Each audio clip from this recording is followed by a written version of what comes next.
And here we go. Digital Adele back with another Digital Adele Hoops Beyond the Backboard podcast for you with my co-host, Matt Hanifan.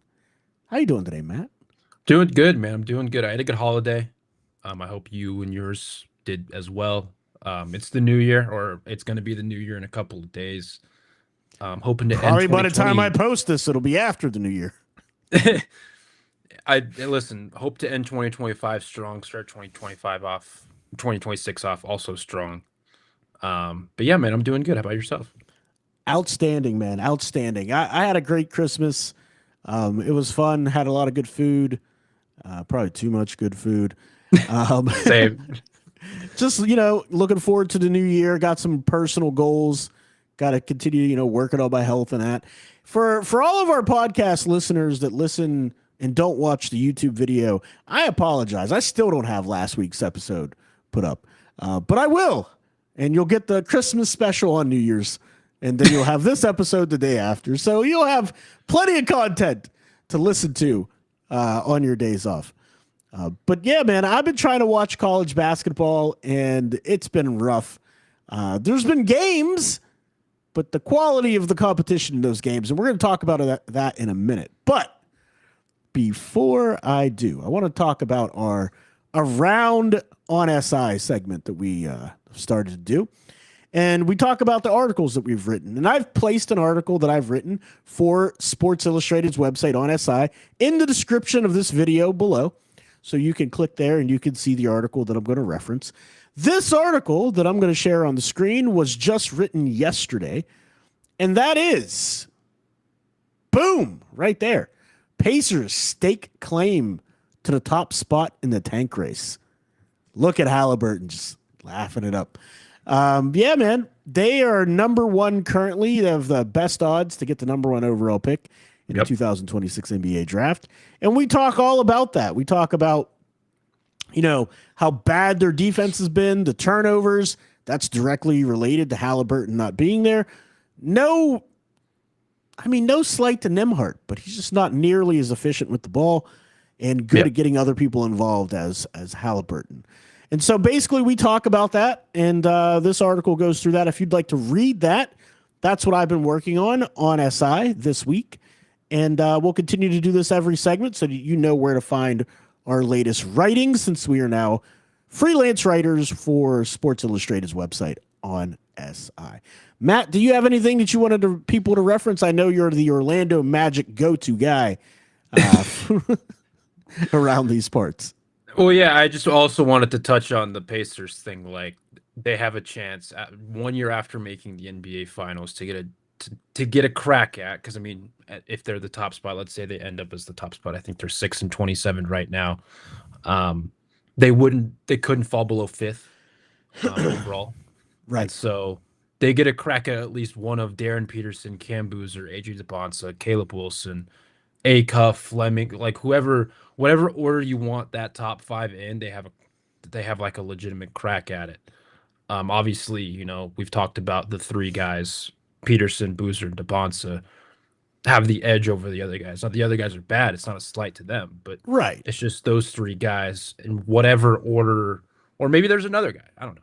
But in whatever order you would like, they have at least a crack at. And like, for a team that lost Miles Turner, for a team that's just been crushed with injuries, including Halliburton. I think it was Matherin was hurt. They've just been injured the entire season. Like, Siakam's just been like the lone guy to for lack of a better phrase. And then like Jay Huff leads the league in blocks. Like, that's how much Jay Huff has played and that's how much he's impacted that rotation. But yeah, like, so I'm very fascinated to see like where they end up. The Hawks, who have been in the news a lot. The Pacers lately. are on pace to win 16 games. That would be the worst in their franchise's history. Yeah. Like, it's really bad. It's really bad. Yeah. Interested to see where the Hawks, because they have the Pelicans pick, they have the third best odds right now. Right. The Thunder, obviously, with the Clippers pick, they have the fifth best odds. I mean, God knows what will happen if they get a top 3 pick. Or even a top 5 pick, whatever. What happens with Zion and all this? Like, because nobody wants him at this point. They have to keep him, right? Well, yeah, that's kind of been the conundrum that they've been in for the last however many years, and like publicly, obviously, they're gonna say that yeah, that we want to keep him, we want to invest, we want to build around him, but it's like he can't consistently stay healthy, and it's just that's just an issue, and especially like even with his contract, how there's so many like different incentives when it comes to like the body fat and all that. Like it's a very unique contract that really only he has like in the NBA, and I think they were wise Right. to do at the time. But even then, it's just like it's still for a guy who just doesn't play. It's still a pretty expensive contract, and like who knows what happens. Um, Absolutely. And it hasn't led to winning. no, Even when no, he's they on the court, it the hasn't opposite led to of winning. winning. No, yeah, they've been really bad. They've been really They've won bad. 49 games. I think it was 2 or 3 years ago. At Right. this point, I don't remember how. That's when Brandon Ingram was there, and they had Yeah, the whole different team. It was a whole yeah. different team at that point. The So it's Kings, interesting. my Sacramento Kings are fourth, um, in the lottery. The Fighting Knee Cliffords, as we say in these parts. That's right. Um, That is pure Nevada bias right there. but, and for what I want to just talk about a little bit with the OnSI, I wrote something earlier today. I haven't done a ton of Grizzlies, but I've kind of dabbled in it. Most of like Right. 90% of what I do is the Magic. Cam Spencer. Cam Spencer's been just on a tear, dude. Like it's been kind of unreal to watch. Like he didn't really play much last year. It was like 25 games. Right. He shot 37% from deep. But with the injuries to Javon Small, not Javon Small, Scottie Pippen Jr. I think Javon Small hasn't played that much either. But Scottie Pippen Jr., Ty Jerome, John Morant, uh, he's just been playing a ton, and he's Yeah. shooting, nearly 50% from three, He's shooting including a over percentage that he'll never be able to sustain. and he's shooting over 50% in games that he shot off the bench, or Yeah, that it's games that he's played off the bench, which is the best in the entire unbelievable. league. I know like a couple other guys up there were like V Krejci, who's in Atlanta, who's been just tearing the nylons up. Um, Reed Shepard, those kinds of shooters. Yeah, man. Um, Reed's a great shooter. yeah, Glad people finally get to see it and they stop hating on the kid because of an that opening night game. yeah, dude, one game, the opening night game against the, former champions, right? Yeah, Yeah. but no, yeah, Cam's been unbelievable this year. And I mean, another guy that I want to talk about, who I've talked about a lot in like the Magic takeaways, is Anthony Black. Whoo. He's been unbelievable. It's weird, his 3-point shooting numbers, like it's a little bit skewed in the sense that like he's been so hot recently, it's kind of bumped his Yeah. numbers up. For a while it was Right. sitting around 30 or so percent, which is what it's been his first 3 years. I want But to talk about that he just when you looks get a way second. more confident. He's just way more confident. Like He's also shooting, changed his dribbling, shot. defending. He's just so much more confident. And he's also changed it. He's more confident because it goes in. You know what I mean? Like the shot actually goes in now because he changed it again. So Yeah. we talked about this last year. He changed his form to my 8th grade form where he was shooting it over here. Yeah. So he was doing that. And then when I went to high school, I changed my form again to shoot it from here. And And yeah, now it's- that's where it's his higher. is at. Yeah, that's where his is at higher. now. Yeah. Well, so it was also more off to the side. So it was like this. Yeah. Now it's like this. And that's where his is at now. I'm like, holy crap, he's I mean, stealing his my is still form. pretty. It's It is a still little bit off to the side. Yeah, it's a little bit off to the side. It's still to the side. But it's better. And Sham God, we got to shout out to Sham God, man. He's really handling. helped him. Yeah, the ball handling and the aggressiveness with it of getting to the cup and not settling because he's finally realized, a lot like Paolo Banchero sometimes does, I'm actually big. I'm actually strong. I could go to the hoop. He still gets caught though. Yeah. He'll dance and he'll lose it, and it's just like you didn't have to try to do you didn't try to have to do 2 or 3 different combinations to get where you wanted to go. Right. Sometimes he'll dance a little side to side, and he'll lose it or something like that. And it's just like those are Still mistakes. learning, still learning. Yeah, I'm just gonna say like those are mistakes that like okay, like you just know not to do next time. Right. Um, but I respect him, having the confidence in order to at least try to do that kind of stuff because sometimes it does work. But no, Absolutely. Anthony Black's been on a tear lately, so I've very much enjoyed it. I don't think he'll be in most improved player conversations yet, just because I don't think there's enough of an efficiency bump, Right. nor with the rebounding and assists. Like he's been good, but like when you talk about most improved player, and it's more for him, I just think he's excelling in with more opportunity, but like there And is it's really like this tangible 10 improvement. games. It's like this last 10 games has been like He off was the doing it a charts. little bit with when Paula was out too, A little bit, but but it I wasn't mean, a these ton. last 10 games have been kind of Yeah. unbelievable. Like, Right. like 28 points, 29 points a night type stuff. Yeah, With like he Anthony had Black. 37 the other or 38 the other night and against Denver, and it's just like I didn't expect this at all. Right. Where did that come from? For sure. So we have Amir comes in and says who? Says you, apparently. Matt Hanifan. But we've got more to talk about, guys. We are 1/3 of the way through the show. That's our Around the SI segment. And don't forget to like and subscribe. It's like it says scrolling across the bottom there. We want to move on to our second segment, which is college basketball update. Well, guess what, Amir? You don't have to believe it. Our college basketball update for the 2026 NBA draft. I got to go on a little bit of a rant here.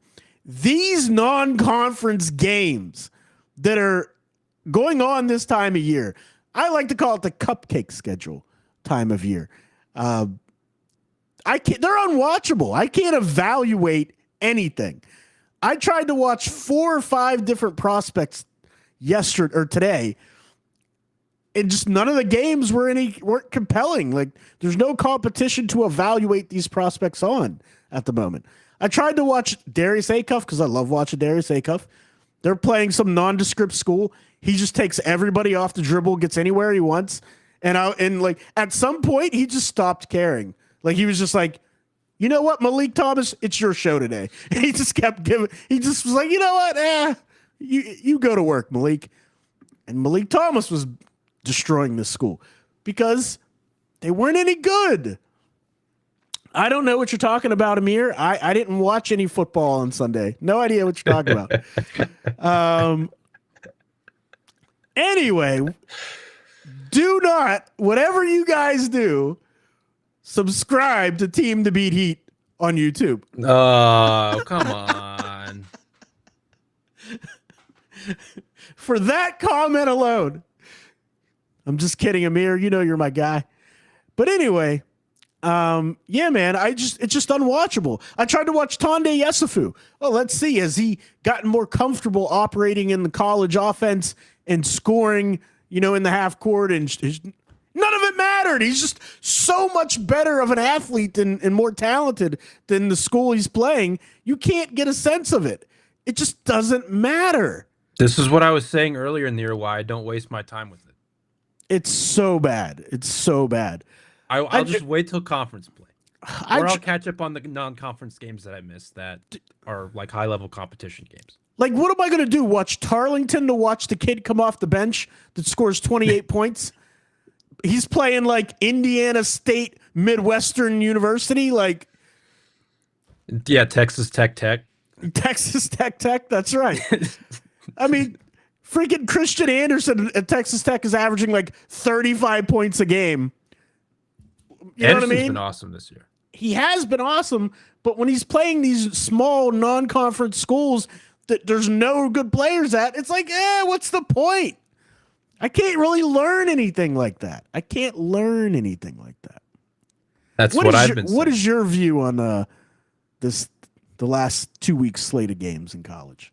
See, this is the point of year where it's like all the MTEs are done. There are some teams that play like weaker competition, early in the season, like BYU all year. No, that'd be nice to UConn. I mean, UConn, their one team they played that was pretty good, and at the time they played them, though, you know what I mean? They're still Yeah, very early in the season. very early in the season.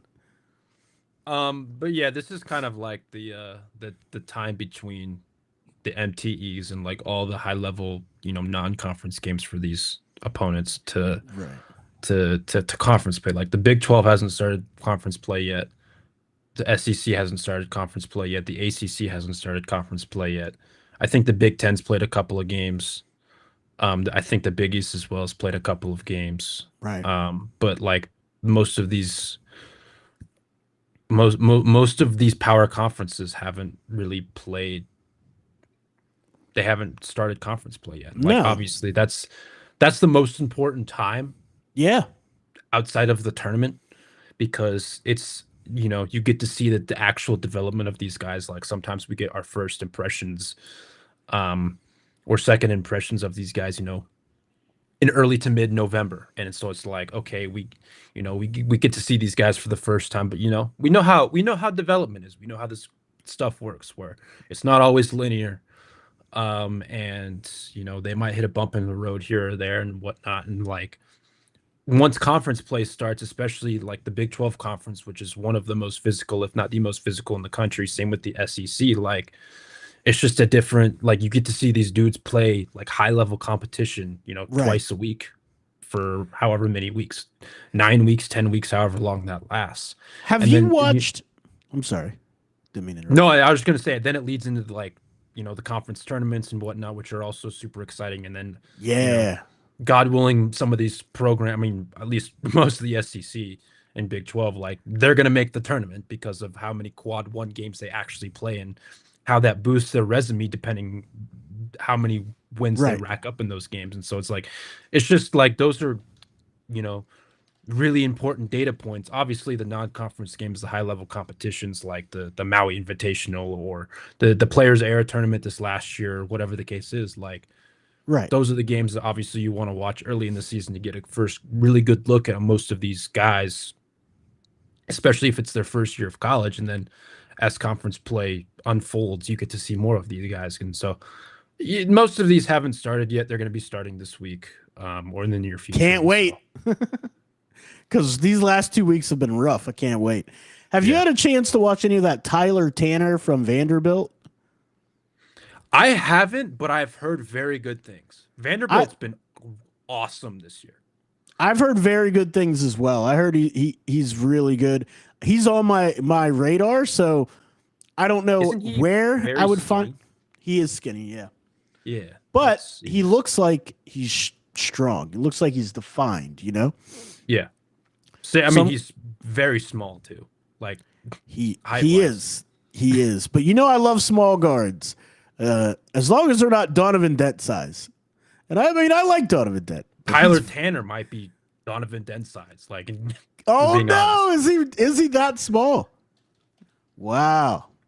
So he's on my list. He's on my list of people I haven't seen yet. Um, I've watched some Neil Achilles. I'm still Neil Achilles. I still think people are over enamored with Neil Achilles. I think he has a skill set where he's going to be able to excel in pick and roll situations in the NBA. But I really don't see the consistency necessary for him to be like a high level, like all-star type player. Like I just don't see that. And people are acting like he's Luca, and he's not. oh yeah, the very early stat line or the Right. stat The line early first in the stat season. line early in the season, people are going crazy. And I'm like, calm down. Next game, he has like 8 points. Like, it's just one of those Yeah, things where people just are very excitable and overreaction central. that's how it is early in the season. We know That's how it right. goes. He's Michael Jordan. I think Caleb Wilson also isn't getting enough love. Early in the season, he did, but I feel like it's kind of trailed off, like the hype around Caleb Wilson, and he's been nothing but just phenomenal. I mean, he's been terrific. He's got That's why freakish he's. traits, man. That's why I'm not gonna spoil my big boy on here, but that's why he's Whoa, 4. whoa! I mean, you just did. You spoiled it. It's 4. I mean, there it is. He's right after Cam Boozer. You can guess 1 through 3 and 5 through 59 I people. mean, I will guess your first four, and I will have Darren Peterson, AJ DeBonsa, Cam Boozer, Caleb Wilson. I still have Boozer and AJ flip-flopped. Do you really? Wow. Well, not to Yeah. spoil my board that I didn't create yet, but that would be my four. It would be Darren Peterson, AJ DeBonsa, Cam Boozer, Caleb Wilson. No complaints. I'm not going to complain. Like it's I mean, it's a very good top four. yeah, like I can't it when it comes to I mean, we've kind of hinted at this already, but like once it comes to April, Yeah. May, June, we'll obviously know more about a lot of these guys and their trajectories and whatnot, but like we're going to be splitting hairs. Oh yeah, it's going to be tough. This class, like I said, the most interesting thing about this class may not even be who gets drafted. It might be who decides to stay in college because there's so Oh, much yeah. talent. There's just no way all these guys are going to come out at one time. The Stanford kid, or Enrique or whatever, I watched a couple of his games. He's really talented, and he's a good player as well. But then it goes to back to competition and all that with just like it was with Xavier Lee when he was at Princeton, you know? Hey, he'll the ACC play. Yeah. Once we get the we'll ACC see. play, we'll find out for sure. But yeah, let's get into this rookie ladder. We're gonna take a peek. It's kind of an extension of our rookies only segment. We're just checking in. How are the rooks doing? And so this is something we did all of last year as well, and that is Steve Ashburner's rookie ladder from NBA.com. And we take a peek at this every once in a while. And I'm not going to read all this stuff up here. I mean, if you want to read the article, I linked it in the description below as well. But here we go. I've already spoiled the first pick. What's wrong? What's two? Dose. There's two guys who have separated themselves. Yeah, I gotcha. Cooper Flag, number 1, 19 points per game, 6.4 rebounds, 3.8 assists. I mean, borderline generational. We talked about that ad nauseum last season, leading up to this, this professional season for him. He's still only 18, man. Oh, he just turned 19. He just turned 19. Okay. My bad, dude. My bad. He just turned 19. Unbelievable. He's been unbelievable. Do you think he is deserving of the top spot? See, I've gone back and forth. I think I said a couple weeks ago on this show, on this very program, that you should go check out. Very show. When we talked about Coop versus Khan, I did say I'd give the slight edge to Coop. I think I'm giving it to Khan right now. If I'm being honest, like, it's so tight in the sense that like Khan is on pace for a historically good season. Yeah. He just as recently as I think within the last week or two, time is just meshing at this point, especially around the holidays. He became the fastest player in NBA history to make 100 threes in a single season. He was 12 games faster than Lauri Markkanen. Khan did it in 129 games. Lowry did it in 141 games. I know he injured his ankle against Orlando recently. Yeah. And that's like, so he's not playing all 82. I think he missed their last game. I can't remember who it was against. What Khan is on pace, or at least he was on pace to make like nearly 300 threes this year. Only I think Keegan Murray, who had the record, hit like 215 or 216. Maybe I have that number maybe that number's a little off, but that was the rookie record for total made threes in a single season. Right. And Khan's just on pace to just smash that. Yeah. I mean, he had 100 within 23 games. What? He had over 100 with 23 games under his belt. Yeah, or it was I want to say it was 29. Something like that. Yeah. But it's crazy. Like I was looking at it earlier. Over his last 12 games, he's shooting like 46.5% on 8.7 attempts. And it's just nuts what he's doing not only just that, but like he's a good connective playmaker. He's got, I think, better with the ball in his hands, Yeah, even more so than he absolutely. was last year. He just looks more athletic. Like the foot speed looks better than it did when he was at Duke. See, it looks the And same to me. see, to me, like when I've watched him at least lately, like it looks better. It may be slightly improved, but I think that's just he's more confident in where he's trying to get. You know Sure. what I mean? Because early in the season, he was just catch and shoot three, pump fake, shoot three, pump fake, get to the basket, dish. Now it's like I'm being aggressive and attacking, off the catch if you're crowding me. I think it's just more if he's making the decision, even though he's a fast processor. I think he's making those decisions even faster now that he's in a groove. I'm But you saying it could be even right. Could be a defensively. little bit. But here's the thing: we say that, but even in college, he got beat off the dribble. I counted maybe once. Once. Well, but it looks faster. It get Yeah. against these guys. It just, I don't know. Right. Maybe I'm wrong. It just looks faster. But Could anyway, be. like he's been so good. I hope he's not out too much longer with Right. this ankle injury. But Coop has also been like really, really, really good over the last month and a half. Like early Yeah. in the season, we talked about it. He was playing point guard a lot. And it That just it, that was ridiculous. and the offensive output was so unbelievably bad. And then they obviously get Brandon Williams and Ryan Nemhard in the mix a little bit, and it improves. But and Little improve. Nimar can play, man. Yeah, well, he can He for can hoop. sure, for sure. Um, but he's been also just very, very good over the last, Absolutely. month and a half. I watched his game against Portland last night.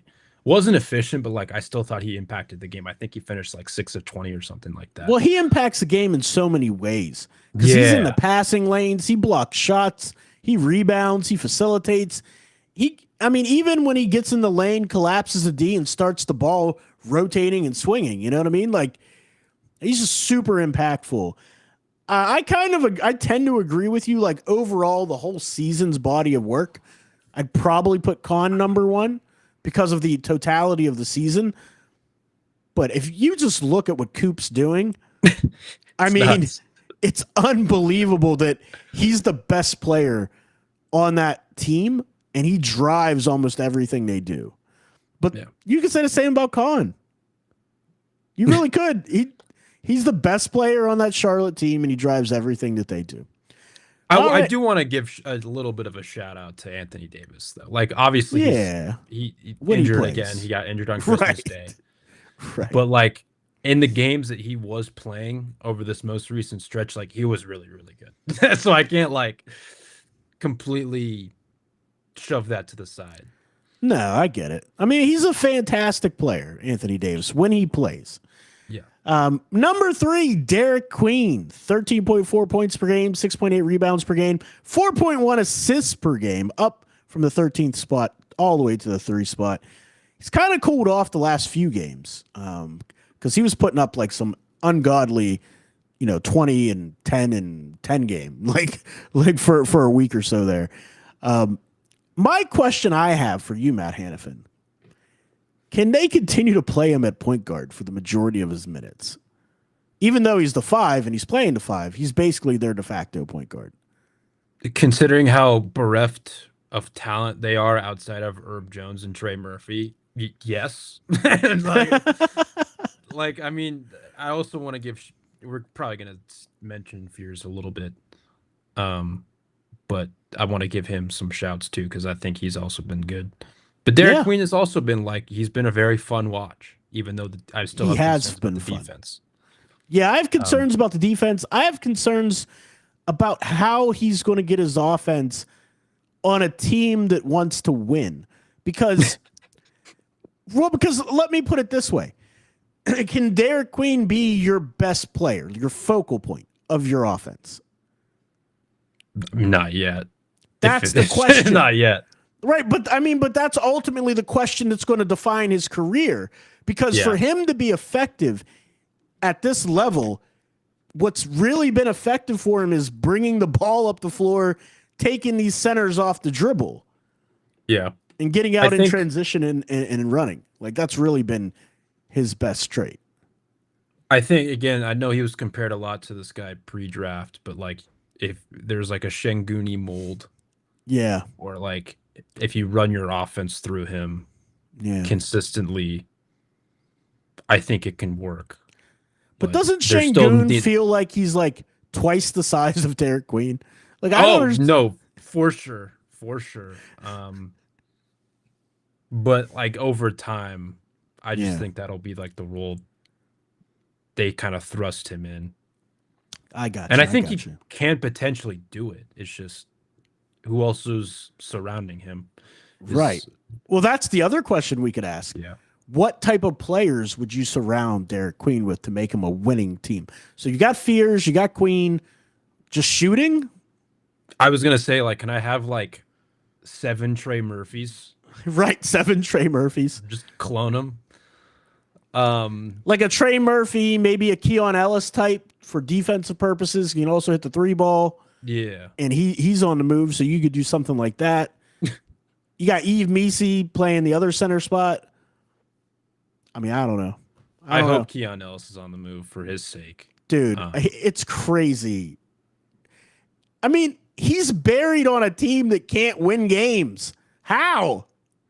Very funny early in the season. Doug Christie's like just calling out his team's defense. Right. And it's just like, you have like your best defender is like sitting at the end of your bench. Like, what do you do? This guy right here, Keon Ellis, Yeah. is right here. But yeah, man, it's crazy. So let's move on because we are running out of time. We are going over here. So we're gonna do this pretty quickly. The rundown, we'll call it. That was a great movie, actually, with The Rock and Stifler from American Pie. It's a good Haven't movie, seen man. it. You've never seen The Rundown? You'll enjoy it. We've been over this. I know, but listen to me. If you liked Home Alone, you watch it you watch that movie. Oh, yeah. I watched it and I did enjoy it. And I was like, oh, this actually holds up. But watch The Rundown with The Rock and Stifler. It's a good movie. It's funny. VJ Edgecombe, number 4.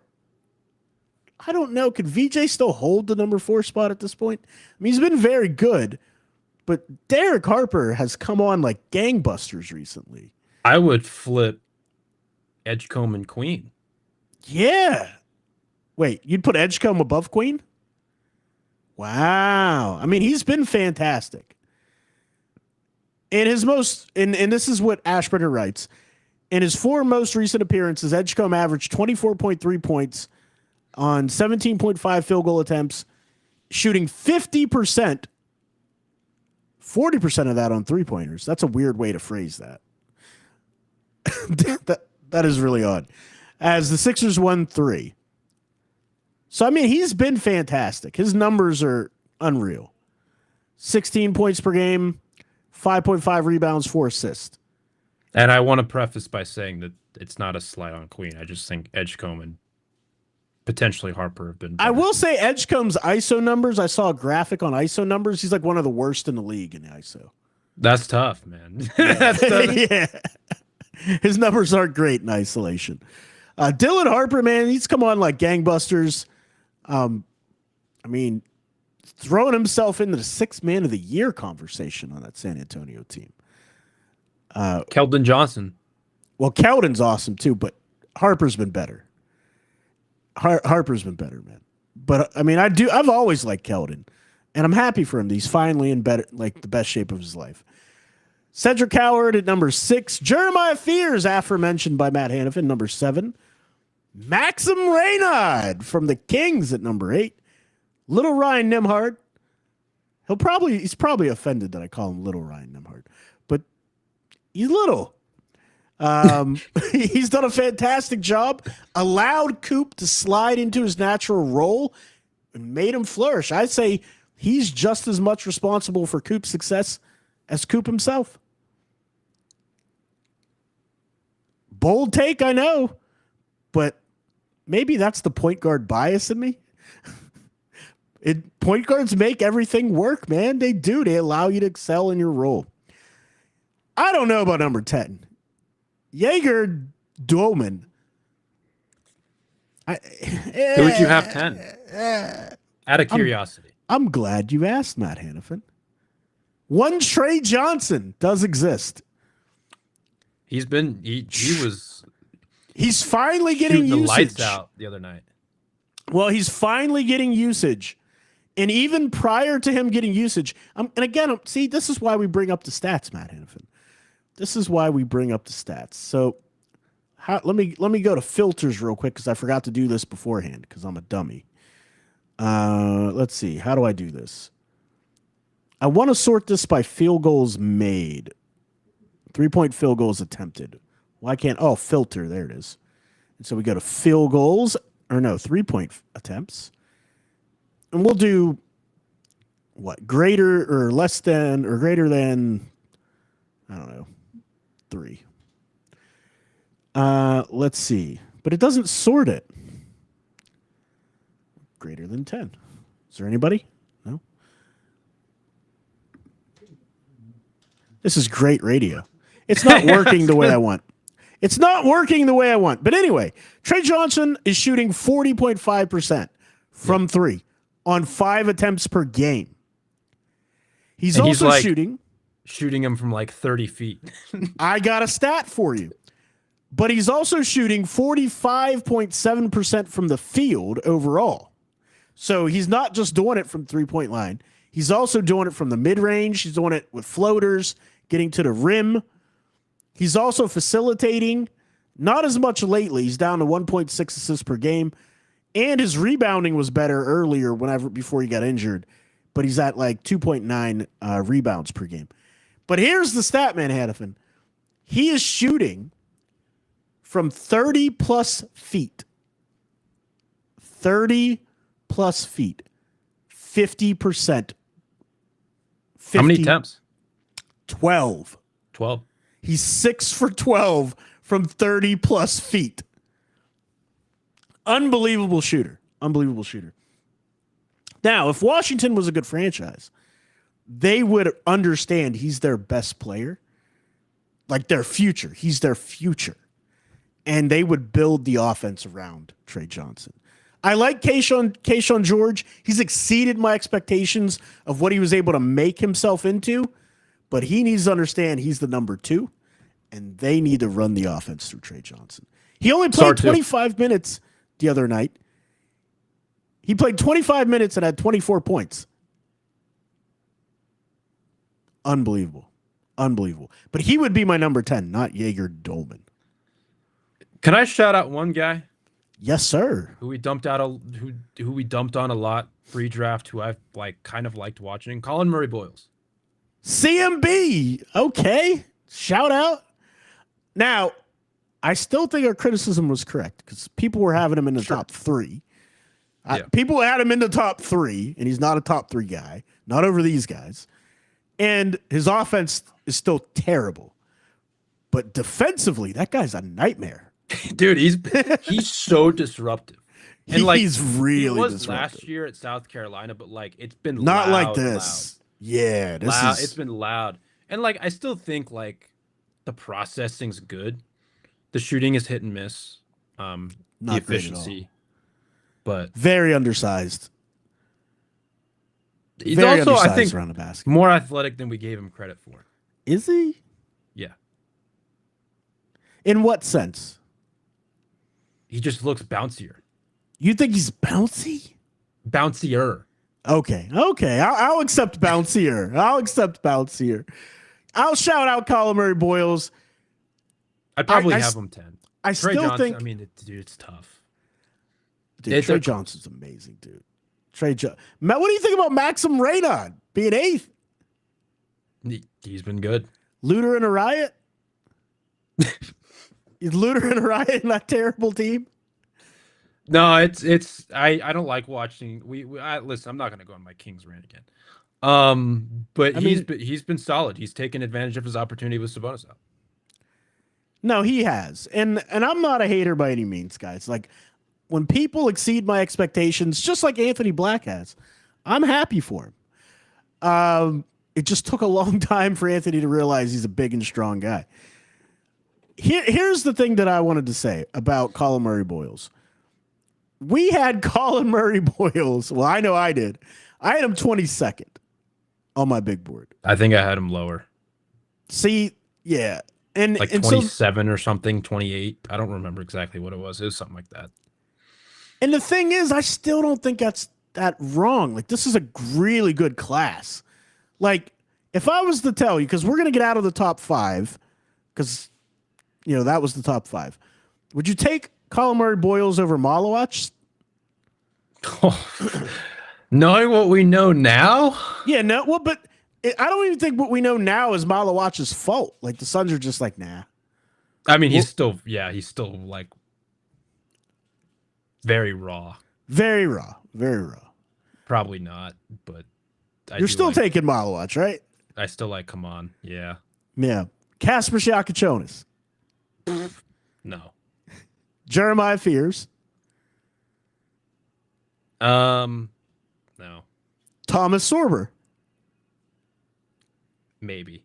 No, not a chance. I know the medical side. Because of the injuries. Yeah, That's the really medical stuff is scary. The medical stuff is scary. But he could be one of the best centers in the league when he comes into the league. So I don't know. Yeah, maybe. I just need to see him not be injured. I know, it's scary. And he's 7 dude. foot. Like, again, he was, I think, 8 on my final one, but like having the foot injury and then back to back with the ACL, it's just like, oh geez. It's scary, dude. It's definitely scary. We'd probably take him over Rasheer Fleming, right? CMB. Do you see where I'm going with this? Like, the majority of the top 12 so far, we're like, no, we'd still take these guys. So, like, I like CMB and I like what he's doing. I just think that he's got some limitations that you would want these other prospects over. I also thought I showed a little bit too much Yakachonis bias when I was like, not a question. Yeah. No, but I had there's a reason why I had Cass 7th, and I'm not moving off that. Yeah, dude. No matter how many minutes he doesn't play, I don't care. He's going to be good. He's going to be a good one. Yeah, especially in this system. You know what I mean? Like, they're going to develop him, and you could see the handles that he needed to develop. Like, the fans are going crazy. Why isn't Kasper's playing? He definitely needed to work on the handles, and he has. Still got a long way to go. I still think he needs more work, but he does. No, he definitely does. He definitely does. Moments I watch him where I'm like, yeah, yowzers. I'm gonna need to. But also, hey, he worked on his part of the process. He's worked on his hand placement too on the ball. It used to be like this. Now it's like this. It's all a part of the process. It's all a part of development and growing and whatnot. You can't. He's not gonna be Steve Nash day one. He might be better than Steve Nash someday, but he's not. Whoa, aggregating. I'm kidding. But like, you know what I mean? Like, it's all. I do. It takes time, man. Like, look at Tyler Kolek, the darling of New York. All of a sudden, we said he was going to be a good player. We said he was going to be a good player. He was 18th on my big board in 2024.